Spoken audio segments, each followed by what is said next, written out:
graça, paz e alegria. A porção de hoje recomendada para a leitura da Bíblia em um ano no plano sequencial é Isaías do capítulo 23 ao capítulo 25. Algumas passagens das profecias contra cidades, povos ou até mesmo reis, pessoas mesmo, podem indicar mais que apenas uma punição aos que estão realmente sendo mencionados. Confesso que eu ainda não tinha tratado a respeito disso, porque eu tenho a impressão que isso acontece mais nas profecias de Ezequiel. Mas eu acredito que seja importante antecipar isso por aqui, pois Isaías também pode apresentar essa realidade. Mas eu sinceramente vejo mais isso em Ezequiel. Das muitas profecias apresentadas contra reis, povos, cidades, algumas podem ter a indicação, igualmente, da batalha espiritual que se faz presente na ação física e realizada por esse povo, por esse rei, pela cidade, pela nação, que acaba sendo o alvo direto da profecia. Na passagem que muitos interpretam que se fala a respeito de Satanás, e que eu disse que fala a respeito do rei de Babilônia, principalmente por conta da forma como se comportava Nabucodonosor, e havia uma comparação com o que aconteceu com o inimigo das nossas almas, pode também ter uma situação como essa, e aí a profecia não estaria falando apenas para Nabucodonosor. Se aconteceu naquele caso, sendo esse o entendimento, que Isaías falou mais do que apenas da punição a Nabucodonosor, a questão física mesmo, mas também estava alertando a respeito da batalha espiritual, o Senhor então falou mesmo, através do profeta, sobre o inimigo das nossas almas, junto com Nabucodonosor. E ali então serviria tanto como um exemplo comparativo, sim, como eu citei, mas também para confirmar uma nova derrota de Satanás. Quando Nabucodonosor fosse derrotado, Satanás também o seria. Mas aí nós teríamos que, para esse entendimento, nós teríamos que chegar à conclusão de que possivelmente o próprio inimigo das nossas almas, o próprio Satanás, estaria envolvido diretamente com Nabucodonosor. E muitas vezes se entende que nessa questão das batalhas, dessa batalha espiritual, aqueles anjos que caíram junto com Satanás é que se ocupam de determinado povo, determinada nação, determinada situação, e aí não diretamente o próprio Satanás. Então, é uma situação um pouco mais complicada. Nós teríamos talvez que avançar um pouco mais nesse estudo a respeito de batalha espiritual, e aí sim nós poderíamos entender um pouco melhor toda essa dinâmica, toda essa questão dessa batalha que acontece de fato e que é relatada na Bíblia de forma ampla e muito clara, como por exemplo no livro de Daniel fala-se abertamente a respeito dessa batalha espiritual. De qualquer forma, eu entendo que era necessário fazer esse comentário desde já, mesmo entendendo que caberia mais com os dias que nós estivermos lendo Ezequiel, permitindo o Senhor.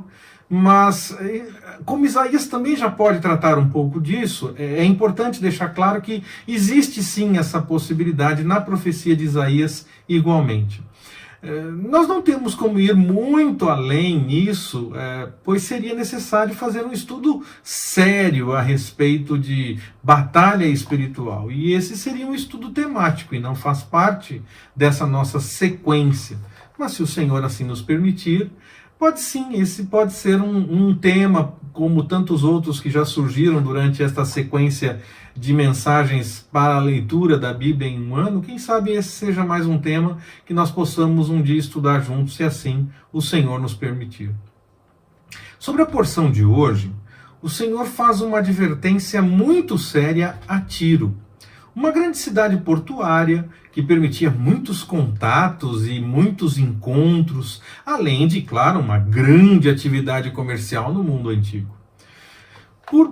Por ser muito próspera e poderosa, talvez as pessoas não acreditavam que algo pudesse acontecer com ela, mas mesmo assim ela não seria capaz de impedir o juízo do Senhor, pois não é isso que é levado em conta quando o Senhor está agindo. ela seria abatida e todo o seu esplendor, reconhecido por tantas pessoas, cairia por terra.